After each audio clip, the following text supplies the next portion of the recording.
Hi, how's it going, guys? We were talking some Penn State football. Schedule was just released on Saturday, and I have to say I'm excited about it, but the first couple games will be tough games. Indiana start the season, um, right before the Ohio State game.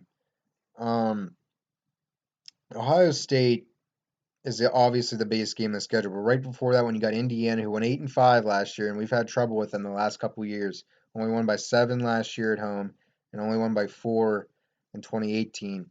And Indiana returns most of their team from last year. Went 8-5, should have gone 9-4. They should have beat Tennessee last year in the bowl game. And I think that this is a trap game.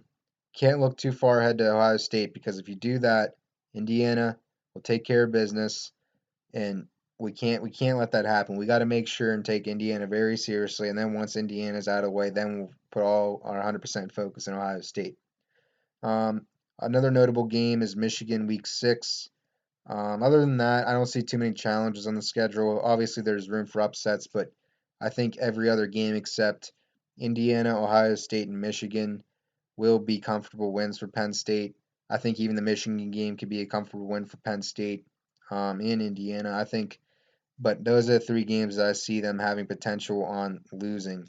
And hopefully the COVID situation works out too. Always potential for some missed games. Hopefully not.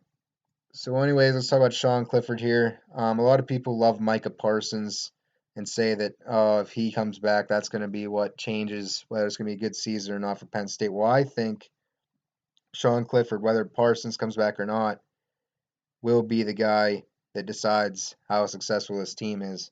Um, He has a lot of competitive fire, just like Trace did. But the thing is, I think Trace controlled it. Sean had three bad road games last year against Minnesota, Ohio State, and Iowa. Luckily, they won um, the Iowa game, but the other two they lost. And he has to be able to control that competitive fire this year. Um, and I think that he'll be better under Kirk Straka. I think hopefully Kirk Straka knows how to use Clifford and the weapons around him. And talking about Parsons a little bit, Parsons been tweeting a lot about Penn State, and I think he's basically said he's thinking about it on Twitter. But we'll see. Hopefully he comes back. Obviously, it'd be great to have arguably the best defensive player in the country back. We'll see. But I do think Clifford is the deciding factor in all this, whether or not he comes back or not.